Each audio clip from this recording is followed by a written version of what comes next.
أعوذ بالله من الشيطان الرجيم بسم الله الرحمن الرحيم واصبر نفسك مع الذين يدعون ربهم بالغداة والعشي يريدون وجهه ولا تعد عيناك عنهم تريد زينة الحياة الدنيا ولا تطع من أغفلنا قلبه عن ذكرنا واتبع هواه وكان أمره فرطا وقل الحق من ربكم فمن شاء فليؤمن ومن شاء فليكفر إنا أعتدنا للظالمين نارا أحاط بهم سرادقها وإن يستغيثوا يغاثوا بماء كالمهل يشوي الوجوه بئس الشراب وساءت مرتفقا إن الذين آمنوا وعملوا الصالحات إنا لا نضيع أجر من أحسن عملا أولئك لهم جنات عدن تجري من تحتهم الأنهار يحلون فيها من أساور من ذهب ويلبسون ثيابا خضرا من سندس واستبرق متكئين فيها على الأرائك نعم الثواب وحسنت مرتفقا.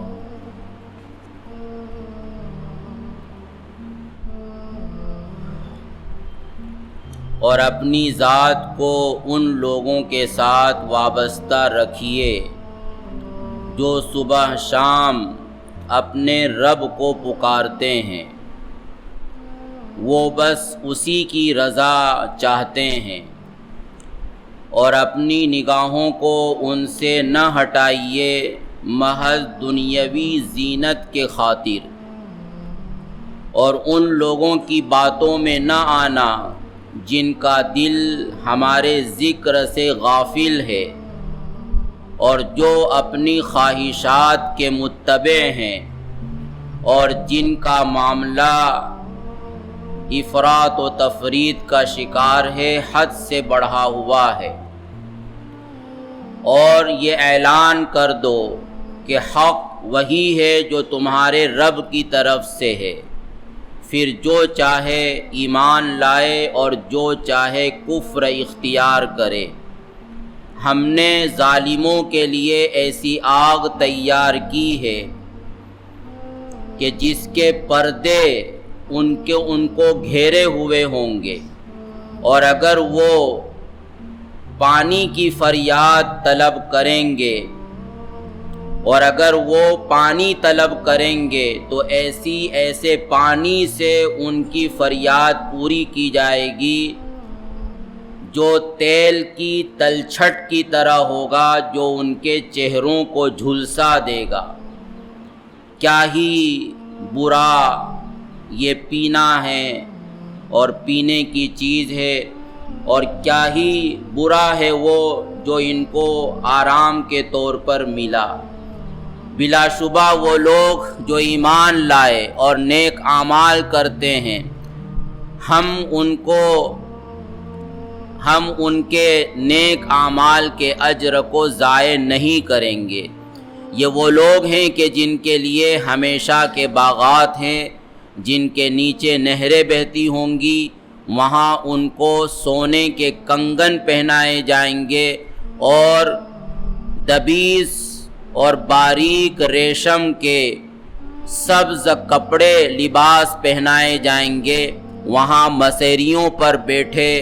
ٹیک لگائے ہوئے بیٹھے ہوں گے. ان کے لیے کیا ہی بہترین اجر ہے اور ان کے لیے کیا ہی بہترین آرام کی جگہ ہے. جیسا کہ عرض کیا گیا تھا کہ اصحاب کہف کا واقعہ بیان کیا ہے یہ بتلانے کے لیے کہ دجالی فتنے کے دور میں اپنے ایمان کی حفاظت کس طرح کی جا سکتی ہے، اور کوئی یہ گمان نہ کرے کہ جب ہر طرف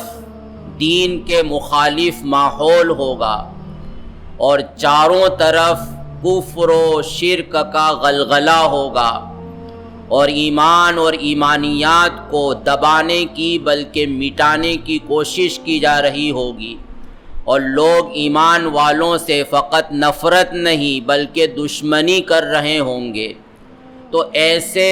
مخالف ماحول میں اور دین کی دشمنی والے ماحول میں ایک آدمی کیوں کر اپنے دین کی حفاظت کر سکے گا اور اپنے ایمان کے تقاضوں پر عمل کر سکے گا؟ تو اللہ تبارک و تعالیٰ نے ان نوجوانوں کا واقعہ بیان کر کے تاریخ سے بطور دلیل کے یہ بتلا دیا کہ ایسے سخت اور مخالف اور نفرت بھرے ماحول میں بھی اگر کوئی ٹھان لے کہ مجھے اپنے ایمان کے ساتھ جینا ہے اور ہر حال میں اپنے دین کے تقاضوں کو پورا کرنا ہے تو یہ ممکن ہے، اور تاریخ میں اس کی مثالیں موجود ہیں۔ لیکن واقعے کے ضمن میں جو ہدایات دی گئی تھیں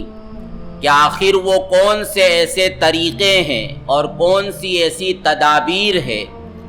کہ جن کو اختیار کر کے انسان ایسے مخالف ماحول میں اپنے دین کی حفاظت کر سکتا ہے، اور فقط اپنے دین کی حفاظت نہیں بلکہ دوسرے لوگوں کے لیے بھی ہدایت کا سامان بن سکتا ہے۔ تو قرآن مجید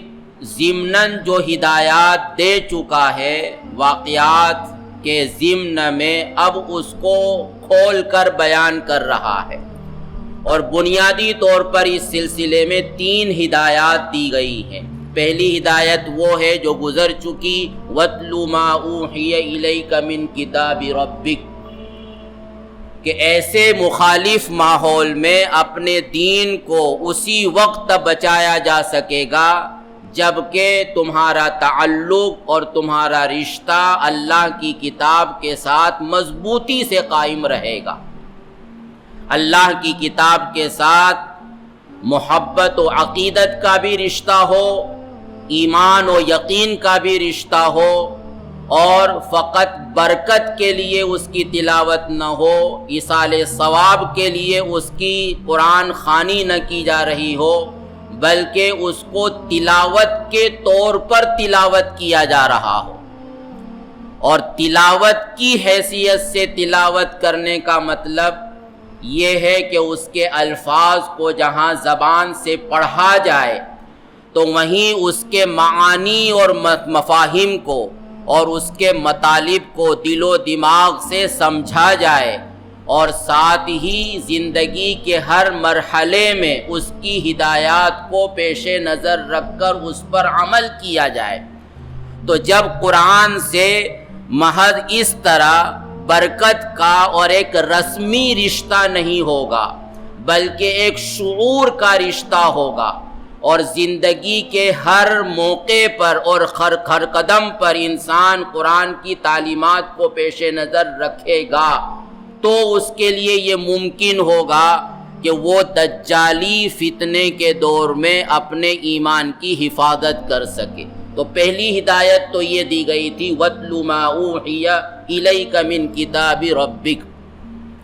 اب دوسری ہدایت دی جا رہی ہے، وَاصْبِرْ نَفْسَكَ مَعَ الَّذِينَ يَدْعُونَ رَبَّهُمْ بِالْغَدَاةِ وَالْعَشِيِّ يُرِيدُونَ وَجْهَهُ۔ دوسری ہدایت کا حاصل یہ کہ انسان ہے،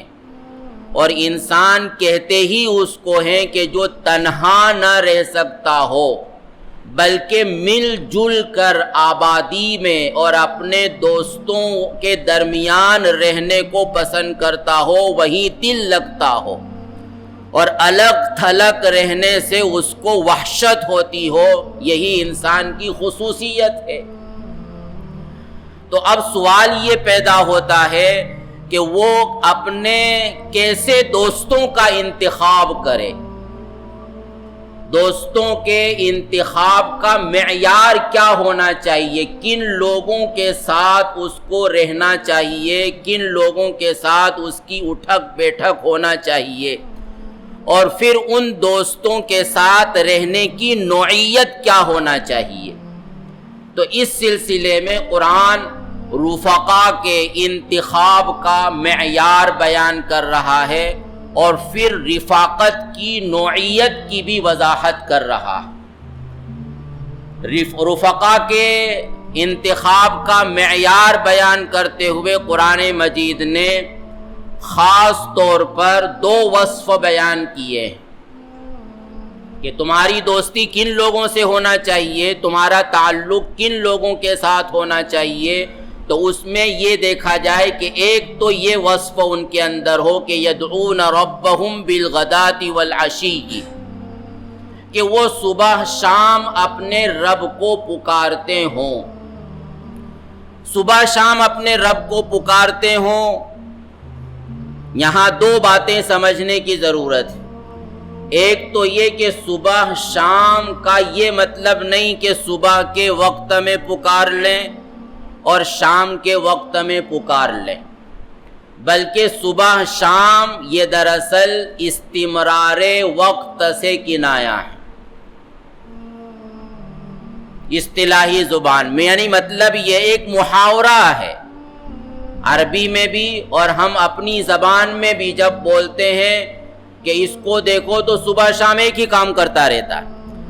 صبح شام ایک ہی کام کرتا رہتا ہے، تو اس کا مطلب یہ نہیں کہ صبح یہ کام کرتا ہے اور شام کو یہ کام کرتا ہے، بلکہ اس کا مطلب یہ ہے کہ ہر وقت اس کا یہی ایک کام ہے، صبح ہو، شام ہو، دوپہر ہو، گرمی ہو، دھوپ ہو، سردی ہو، ہر موسم ہو، کوئی بھی وقت ہو اور کوئی بھی مرحلہ ہو، تو ہر وقت اس کا ایک ہی کام ہے۔ تو صبح شام میں فقط صبح شام نہیں، بلکہ مطلب یہ ہے کہ اس کے دن کے 24 گھنٹے، ہفتے کے 7 دن اور مہینے کے 29 اور 30 دن اور زندگی کا ہر لمحہ اس طرح گزرتا ہو کہ یدعون ربہم، وہ اپنے رب کو پکارتے ہیں۔ اور دوسری بات جو سمجھنے کی ہے کہ رب کو پکارنے کا مطلب یہ نہیں ہے کہ وہ ذکر کر رہے ہوں، قرآن پڑھ رہے ہوں، نماز پڑھ رہے ہوں، مسجد کے کونے میں بیٹھے ہوئے مراقبہ کر رہے ہوں، یا اللہ اللہ کا نعرہ لگا رہے ہوں۔ یدعون ربہم، اپنے رب کو پکارنا، دراصل اس سے مراد یہ ہے کہ ایک بندے کا اپنے رب کے ساتھ جو احتیاجی رشتہ ہے، اس احتیاجی رشتے کے احساس کو وہ ہر دم اور مسلسل بغیر کسی انقطاع کے تازہ رکھتے ہوں اور زندہ رکھتے ہوں۔ انسان کا اپنے رب کے ساتھ جو تعلق ہے وہ عبدیت اور بندگی کا تعلق، اور عبدیت اور بندگی نام ہے سراپا احتیاج کا، یعنی اس احساس کا کہ میں کچھ نہیں ہوں، ہر لمحے اور ہر سانس میں اور ہر سیکنڈ میں اپنے رب کی توجہ کا محتاج ہوں۔ وہ میرا پروردگار ایک لمحے کے لیے بھی اگر مجھ سے توجہ ہٹا لے تو نہ میں بول سکتا ہوں، نہ دیکھ سکتا ہوں، نہ سن سکتا ہوں، بلکہ میری زندگی خطرے میں پڑ جائے گی، کیونکہ میں اس کی نگرانی کے بغیر زندہ نہیں رہ سکتا، اور اس کی نگرانی کے بغیر میں سانس بھی نہیں لے سکتا، کیونکہ ہم ایمان رکھتے ہیں کہ اللہ کی ذات حی و قیوم ہے، اور قیوم کے معنی ہے کائنات کو سنبھالنے والا، یعنی اللہ کا مخلوق کے ساتھ رشتہ فقط یہ نہیں ہے کہ جو چیزیں نہیں تھی اللہ تبارک و تعالیٰ نے ان چیزوں کو بنا دیا، اور چیزیں جب بن گئی تو بنانے والوں کے ساتھ، بنانے والے کے ساتھ اس کا اب کوئی رشتہ قائم نہ رہا۔ جیسے کہ ایک مستری، کارپینٹر کوئی فرنیچر بنا دے تو جب تک وہ فرنیچر بنائے گا وہاں تک فرنیچر اپنے بننے میں تو کارپینٹر کا محتاج ہے کہ وہ اس کے بغیر خود بخود نہیں بن سکتا، اور لیکن جب اس نے بنا کر تیار کر دیا تو اب فرنیچر کا اور کارپینٹر کا کوئی رشتہ نہیں. کارپینٹر مر جائے تب بھی فرنیچر باقی رہے گا. کارپینٹر کہاں گیا اس سے فرنیچر کے بقا کا اور اس کے باقی رہنے کا کوئی تعلق نہیں. تو بہت سے لوگ یہی سمجھتے ہیں کہ اللہ کی جو ذات ہے وہ فقط خالق ہے، کہ اس نے ہم کو پیدا کر دیا، جیسے کہ ایک کاریگر اپنی کاریگری سے کسی چیز کو بنا دیتا ہے، لیکن بنانے کے بعد وہ چیز اپنی کاریگر کی محتاج نہیں رہتی. تو کہا یہ جا رہا ہے کہ اللہ کی حقیقت یہ نہیں ہے. جو اللہ کا فقط یہی رشتہ سمجھتے ہیں وہ گمراہی میں مبتلا ہیں. انہوں نے اللہ کو نہیں پہچانا جس طرح کہ اللہ کی ذات کو پہچاننا تھا. یہاں واقعہ یہ ہے کہ کوئی چیز وجود میں آنے میں جس طرح اللہ کی محتاج ہے تو وہ اس کے بقا میں بھی اللہ کی محتاج ہے. کوئی بھی چیز وجود میں آنے کے بعد ایک سیکنڈ بھی باقی نہیں رہ سکتی جب تک کہ اللہ تبارک و تعالیٰ کی عنایت اور توجہ شامل حال نہ ہو. تو اور چیزیں یعنی انسان اور جنات کے علاوہ تو ہر چیز اللہ تبارک و تعالیٰ کے اس تعلق کو سمجھتی ہے، اور اسی تعلق کو سمجھنے کی وجہ سے قرآن کی شہادت ہے اور ان کے پیدا کرنے والے کی گواہی ہے کہ وَإِن مِّن شَيْءٍ إِلَّا يُسَبِّحُ بِحَمْدِهِ، کہ کائنات میں کوئی بھی چیز ایسی نہیں ہے، چھوٹی بڑی، اور جن کو ہم جاندار کہتے ہیں، جن کو ہم غیر ذی روح کہتے ہیں، کوئی بھی چیز ایسی نہیں ہے کہ جو ہر وقت اللہ کو یاد نہ رکھتی ہو. تمام چیزیں، پتھر جن کو ہم سمجھتے ہیں کہ ان میں تو کوئی احساس نہیں ہے، کوئی شعور نہیں ہے، یہ پتھر بھی ہر وقت اللہ کا ذکر کرتے رہتے ہیں. اور بسا اوقات اللہ کے ذکر کی وجہ سے ان پر ایسا وجد طاری ہوتا ہے کہ کبھی یہ پھوٹ پڑتے ہیں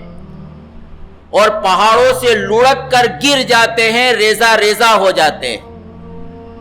تو یہ والا جو تعلق ہے انسان اور جنات کے علاوہ ہر مخلوق اللہ تبارک و تعالیٰ سے یہ تعلق رکھتی ہے، اور جب ان کا یہ تعلق ختم ہوتا ہے تو وہ خود ختم ہو جاتی ہے. تو انسانوں سے جو مطلوب ہے اور اللہ کی طرف سے انسان اور جنات جو مکلف ہیں ان سے جو مطالبہ ہے کہ تمہارا بھی اپنے رب کے ساتھ ہر وقت کا یہی تعلق قائم رہنا چاہیے. ہر حال میں تمہیں اس بات کا احساس رہنا چاہیے کہ تم اپنے رب کے ہر قدم پر، ہر آن، ہر لمحہ، ہر چھوٹی بڑی ضرورت میں تم اللہ کے محتاج ہو. اس کے بغیر تم پانی کا ایک قطرہ نہ اپنے منہ میں لے سکتے ہو اور نہ پانی کا ایک قطرہ تمہارے حلق کے نیچے اتر سکتا. تو یعنی یہ واقعہ تو ہے، لیکن واقعہ ہونے کے بعد ہر وقت انسان کو اس کا احساس رہنا، یہ اصل چیز، کہ ہر وقت انسان کو یہ احساس زندہ رہے، تابندہ رہے کہ یہ میرے اوپر کوئی ذات ہے جس کا ہاتھ میرے سر پر رکھا ہوا ہے، ذرا وہ ہٹا لے تو میں ختم ہو جاؤں گا، ریزہ ہو جاؤں گا، میری زندگی کو خطرہ لاحق ہو جائے گا. تو یہ والا رشتہ قائم کرنا، اس کا نام ہے صبح شام اللہ کو پکارنا. اس کو آسان الفاظ میں یوں سمجھتے ہیں کہ ایک تو اللہ سے تعلق ہوتا ہے قانونی رشتہ، یعنی ایک دینداری انسان کی وہ ہوتی ہے جو رسمی یا کہیے کہ قانونی ہوتی ہے. اور قانونی دینداری کو سمجھنا ہو تو اس کو ہم یوں سمجھ سکتے ہیں کہ جیسے ایک بیمار کو اپنے ڈاکٹر کی تجویز کی ہوئی دواؤں سے تعلق ہوتا ہے. بس اس کو دوا سے مطلب ہے کہ صبح یہ کھانا ہے، شام کو یہ کھانا ہے، اس کے کھانے کے بعد اتنے گھنٹے کچھ نہیں کھانا ہے، اور اس کو کھانے سے پہلے ناشتہ کرنا ہے، لیکن اس کو اپنے ڈاکٹر سے کوئی تعلق نہیں ہوتا۔ ڈاکٹر کی دواؤں سے اس کا رشتہ ہے، لیکن ڈاکٹر کی ذات سے اس کو کوئی تعلق نہیں، حتیٰ کہ وہ دوا کھاتے ہوئے بھی ڈاکٹر کا احساس نہیں کرتا کہ اس ڈاکٹر نے مجھ کو یہ دوا لکھ کر دی۔ تو ایک دینداری تو ایسی ہوتی ہے کہ انسان کا بس ایک قانونی رشتہ ہے، نماز کا وقت ہوا نماز پڑھ لی، رمضان آئے تو روزے رکھ لیے، حج فرض ہوا تو حج کر لیا، زکوٰۃ فرض ہوئی تو زکوٰۃ دے دی، اور بہت سے ایسے قوانین ہیں کہ جہاں موقع آیا تو انسان اس کو اپنا لیتا ہے، اختیار کر لیتا ہے، لیکن بس یہ ایک رسمی تعلق ہے۔ اس رسمی تعلق اور ایسی دینداری قرآن کے بیان کے مطابق گویا ایسی دینداری رکھنے والے دجالی دور میں اپنے ایمان کی حفاظت نہیں کر سکیں گے۔ دینداری کا جو معیار یہاں بیان کیا جا رہا ہے وہ یہ کہ اللہ کی ذات کے ساتھ اللہ کے قوانین سے تعلق نہ ہو، اس کے احکام سے تعلق نہ ہو، بلکہ اس کی ذات سے محبت کا، عقیدت کا اور احتیاج کا رشتہ ہو، اور ہر وقت رہے کہ ہر وقت اللہ کو، اللہ کی یاد اس کے دل و جان میں بسی ہوئی ہو، رگو پے میں بسی ہوئی ہو، اس کے خون کے دوڑنے کی طرح اس کے رگو ریشے میں اللہ کی یاد دوڑ رہی ہو، اور جب تھوڑی دیر کے لیے وہ غافل ہو جائے لیکن فوراً اس کو اللہ کو یاد آئے، اللہ یاد آ جائے تو وہ اللہ سے استغفار کرنے لگے۔ تو یہ والی دینداری مطلوب ہے، اور ایسی دینداری رکھنے والوں کو اپنا رفیق اور اپنا دوست بنانے کو کہا جا رہا ہے کہ اگر دجالی فتنے کے دور میں تمہیں اپنے دین کی حفاظت کرنا ہے تو اس کے لیے تمہیں ایسے دوستوں کا اور ایسے رفقا کا انتخاب کرنا ہوگا جن کا اللہ تبارک و تعالیٰ کے ساتھ یہ والا رشتہ ہو۔ تو ایک تو یہ وصف بیان کیا، اور دوسرا وصف بیان کیا کہ یریدون وجہ، کہ اللہ کے ساتھ یہ والا رشتہ قائم ہونے کے بعد پھر اللہ کی طرف سے جو کچھ بھی ان کو ملتا ہے اس پر وہ خوش رہتے ہیں۔ یہ والا رشتہ رکھنے کے باوجود اگر وہ فقر و فاقہ میں مبتلا رہتے ہیں تو بھی خوش رہتے ہیں، وہ بیماریوں کا شکار ہوتے ہیں تو بھی خوش رہتے ہیں، وہ دشمنوں کی دشمنی کا اور ان کے حسد کا شکار رہتے ہیں تو بھی خوش رہتے ہیں۔ بس ان کا مقصود اپنی لگژری زندگی نہیں ہوتی، بلکہ ان کا مقصود فقط اللہ کی رضا ہوتی ہے، اور ان کا منشا یہ ہوتا ہے کہ جب میرا رشتہ اللہ کی ذات کے ساتھ احتیاج کا ہے تو میرا رب مجھے جو کچھ بھی اور جس حالت میں بھی رکھے، اور اس احتیاجی رشتے کے بدلے میں میرا رب میرے ساتھ دنیا میں جو بھی سلوک کرے میں اس سے راضی ہوں، میں اس سے کبھی شکوہ شکایت نہیں کروں گا، اور اپنی یہ ایسی یعنی اپنی خواہش کے مطابق زندگی نہ ملنے کی بنیاد پر میں اپنا رشتہ اس سے توڑوں گا نہیں، بلکہ ہر حال میں اپنا رشتہ اس سے جوڑے رکھوں گا۔ دوسرا یہ وصف یریدون وجہ، اور آگے تنبیہ کی جا رہی ہے کہ ظاہر ہے کہ جب آدمی ایسے لوگوں کے ساتھ اپنا رشتہ جوڑے گا تو ہو سکتا ہے کہ اس کو عام لوگوں کی جیسی زندگی میسر نہ ہو، اور اس کی لائف اسٹینڈرڈ میں کمی آئے، وہ دیکھے کہ جس طرح اور لوگ ایک لگژری لائف جی رہے ہیں تو میں تو ان لوگوں کے ساتھ رہنے کی وجہ سے اس طرح کی لگژری لائف جی نہیں سکتا، تو اب وہ یہاں اس آزمائش کے موقع پر ان لوگوں کا ساتھ چھوڑ کر ان دنیا والوں کے ساتھ جا شامل ہو کہ اگر زندگی کے مزے لینا ہو تو ان لوگوں کے ساتھ رہ کر ہم زندگی کے مزے نہیں لے سکتے، زندگی کے مزے لینے کے لیے تو یہ سب کچھ چھوڑنا پڑے گا۔ یہ ایک مائنڈ سیٹ ہے لوگوں کا کہ زندگی کے مزے ملیں گے جبکہ زندگی لگژری ہوگی، حالانکہ واقعہ یہ ہے کہ زندگی کا لطف حقیقت میں وہ لوگ اٹھاتے ہیں جو یہ والا وصف اور یہ والا رشتہ اللہ کی ذات کے ساتھ رکھتے ہیں۔ اسی لیے بارہا ہم نے سنا ہوگا کہ سفیان ابن سعید ثوری رحمۃ اللہ علیہ بہت بڑے محدث اور فقیہ گزرے ہیں، وہ یہ کہتے ہیں کہ اللہ نے ہم کو وہ نعمت دے رکھی کہ اگر ان دنیا کے بادشاہوں اور دنیا کے حاکموں کو پتہ چل جائے کہ ان کے پاس کیا نعمت ہے تو یہ ہتھیاروں اور تلواروں کے ذریعے ہم پر حملہ کر کے اس نعمت کو چھیننے کی کوشش کریں گے۔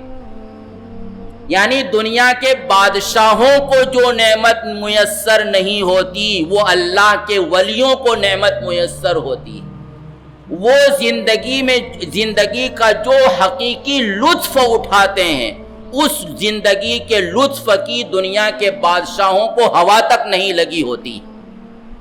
تو یہ کہا جا رہا ہے کہ ان کی ظاہری لگژری زندگی کو دیکھ کر یا اس ظاہری لگژری زندگی کو اختیار کرنے کے لیے تم ان لوگوں کا ساتھ نہ چھوڑنا۔ ترید زینت الحیات الدنیا ولا لا تعد عیناک عنہم ترید زینت الحیات الدنیا، کہ اپنی نگاہ ان سے نہ ہٹانا دنیاوی زندگی کے خاطر۔ اور کن لوگوں کے ساتھ نہ رہنا چاہیے آگے ان کا بیان ہے کہ جن کا دل اللہ کے ذکر سے غافل، یعنی جن کی صبح سے لے کر شام تک کی زندگی کی فہرست میں اللہ کا نام بھی نہ ہو، بس ایک ہی دھن لگی ہوئی کھانا اور کمانا اور اپنی خواہشات کو پورا کرنا اور اچھے سے اچھے طریقے سے عیاشی کرنا۔ تو جن کی زندگی کا یہ حال ہو کہ جن کی زندگی کے معمولات میں اللہ کا ذکر تو کیا اللہ کا نام بھی شامل نہ ہو، ایسے لوگوں کے ساتھ ایسے لوگوں سے تم دور رہنا۔ اور یہ وہ لوگ ہیں کہ جو خواہشات کے پجاری ہیں۔ ان کی دوسری علامت یعنی گویا جو دجالی فتنے کا شکار ہو جائیں گے تو ان کی ایک علامت تو یہ کہ ان کو کبھی بھی اللہ یاد نہیں آئے گا،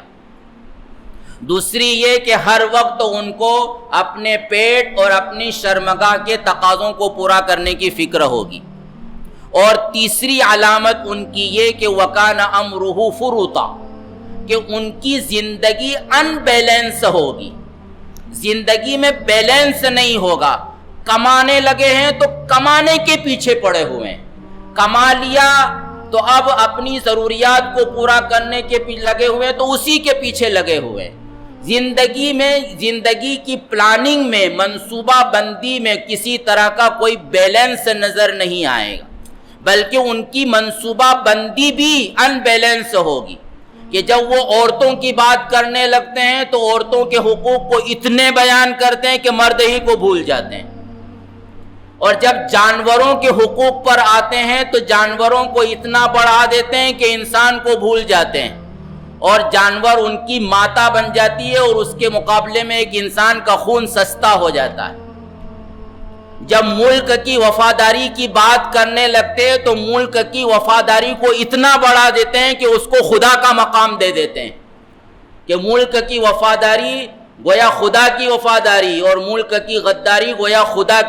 خدا کے ساتھ غداری ہے، نعوذ باللہ۔